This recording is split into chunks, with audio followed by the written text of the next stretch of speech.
Okay, we're going to make banana bread. It's one of our favorites in our house. Uses up the leftover bananas from the week. We always end up with, a few extras that are overripe and need to get used.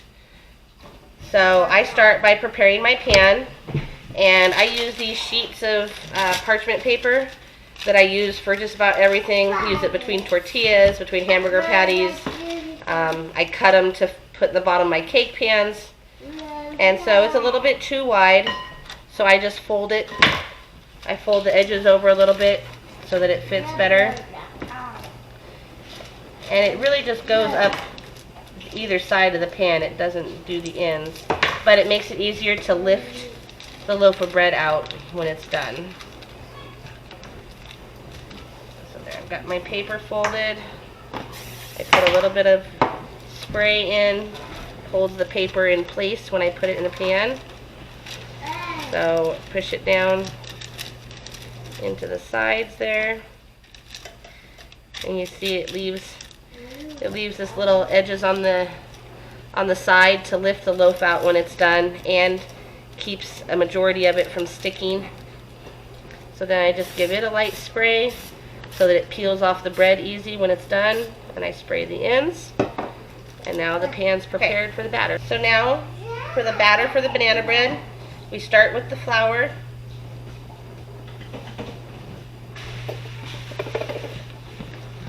And we've got baking powder, baking soda, and salt.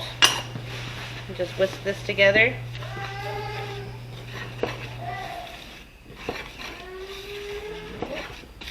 And then you set this aside while you get the bananas and sugar ready. So now, as you can see, we've got our very ripe bananas.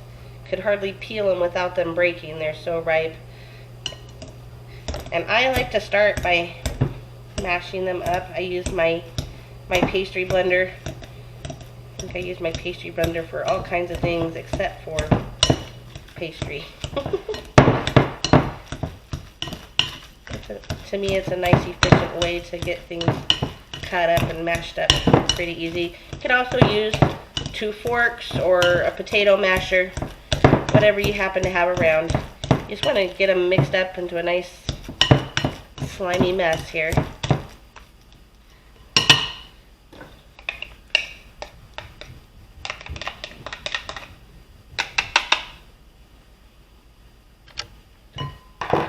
Alright, so now we add the sugar.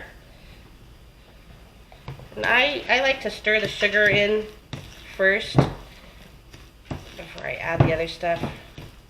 Just makes it a little easier to stir because it starts bringing out more of the juices. Makes it a little more liquidy, easier to stir the other stuff into.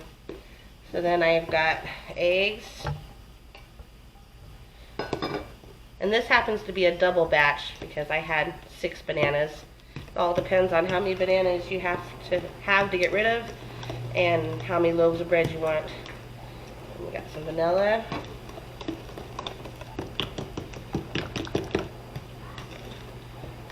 And the melted butter.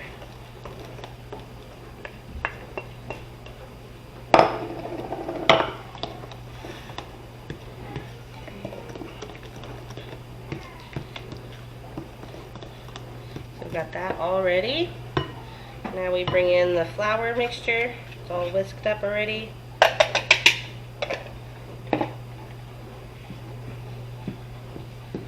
And just mix it up. Kind of fold it in there. And you mix it just until there's no dry flour left.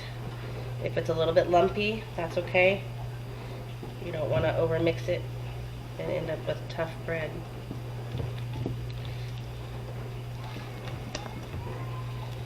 Almost there.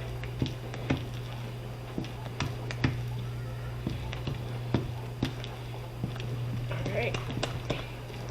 There we go. It's ready to put in the pans. Okay. So I use a measuring cup to put it in here. You want to fill the pan about half full because it will puff up. So kind of divide it between these two pans to begin with.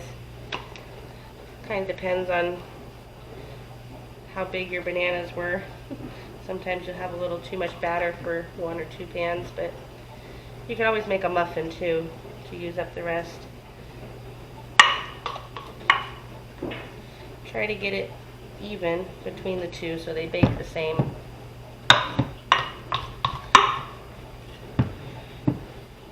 think I got it pretty even there.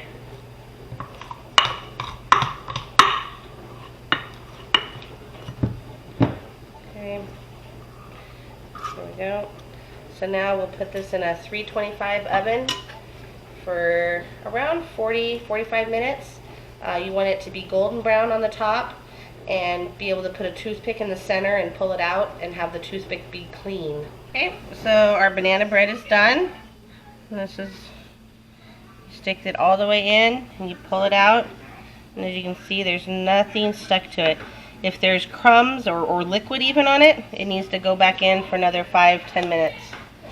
So now we'll let it cool for a little bit and take it out of the pan. So now that it's cool, we'll go ahead and take it out of the pan. Like I said, I like having these little pieces here because then I can just lift it out and then it peels right off. So it needs to cool. You want to cool it completely, and then to store it, you want to wrap it in foil as tight as you can.